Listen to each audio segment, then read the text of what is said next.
Olá, sabe? Às vezes a gente olha para duas ideias e pensa, isso não combina, até que a gente descobre como na verdade elas se completam.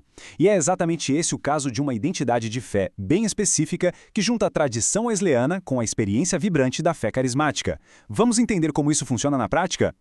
Então, a grande questão que guia a nossa análise é essa aí. Não se trata de escolher um lado ao outro, mas sim de entender uma união. Como é que essas duas tradições se encontram e formam uma identidade de fé que faz sentido, que é coesa? É isso que a gente vai descobrir. Olha só, o material que a gente está analisando já começa com essa declaração, bem direto ao ponto. E o que chama atenção é que ela estabelece os dois pilares da nossa exploração. Note que não é um ou outro, mas sim um e o outro. Isso já prepara o terreno para uma jornada de integração. Certo. Então, como é que pode? Duas tradições, cada uma com sua própria história, suas próprias ênfases, como é que elas se fundem em uma única identidade? Para a gente entender o todo, a gente precisa primeiro olhar para as partes. Vamos começar então pela base wesleyana. Ok, vamos focar primeiro aqui na tradição wesleyana. Para entender essa identidade, é fundamental começar pelo seu alicerce de doutrina, que, segundo a nossa fonte, tem um foco muito claro. E aqui está o ponto central, o pulo do gato. A razão para ser wesleyano, segundo essa visão, é a seriedade com que se trata a santidade. E isso vai muito além de uma ideia teórica, sabe? É um chamado prático para uma vida transformada, uma busca constante por um coração e uma vida que reflitam o caráter de Deus. E claro, essa ênfase toda não vem do nada. Ela está bem enraizada nas Escrituras, como ali em Hebreus, que fala sobre buscar a santidade. E claro, foi brilhantemente articulada nos sermões de John Wesley, que via a salvação como todo um caminho em direção a essa vida santa.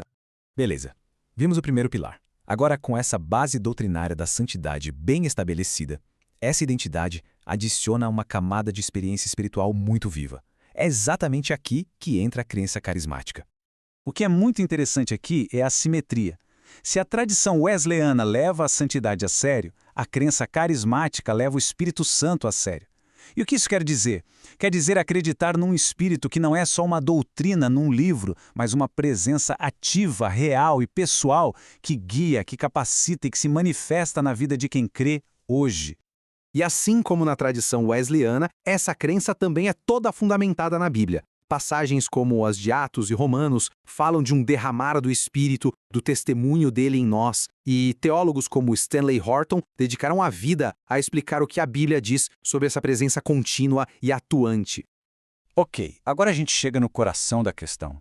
De um lado, a gente tem a doutrina, a verdade revelada, a estrutura. Do outro, a experiência, a presença sentida, o mover. Historicamente, muita gente vê esses dois polos como opostos. A pergunta é, como é que essa identidade consegue reconciliar os dois? Então, a tensão que se apresenta é justamente essa. De um lado, a estrutura, a verdade revelada e a busca pela santidade que vem da tradição wesleyana. Do outro, a experiência, a presença ativa do Espírito, que é o foco carismático. A grande questão é, será que é preciso escolher entre os dois? E a resposta, segundo essa visão, é um não bem sonoro. Essa é a declaração que amarra tudo. Ela simplesmente rejeita essa falsa escolha. A doutrina sólida não exclui a experiência vibrante. Na verdade, uma coisa deve alimentar a outra. A verdade sobre Deus nos leva a querer experimentar o Deus da verdade. Então, qual é o resultado dessa união, dessa síntese? Ao se recusar a escolher entre verdade e experiência, o que surge é a crença em um Deus que não está distante lá no passado, mas que está presente, falando e agindo hoje, agora. E aqui está a conclusão poderosa disso tudo. O Deus que inspirou as Escrituras e que estabeleceu o caminho da santidade, exatamente o mesmo Deus que hoje derrama o seu Espírito, que fala, que cura e que se move entre nós. Não existe separação entre o Deus de ontem e o Deus de hoje.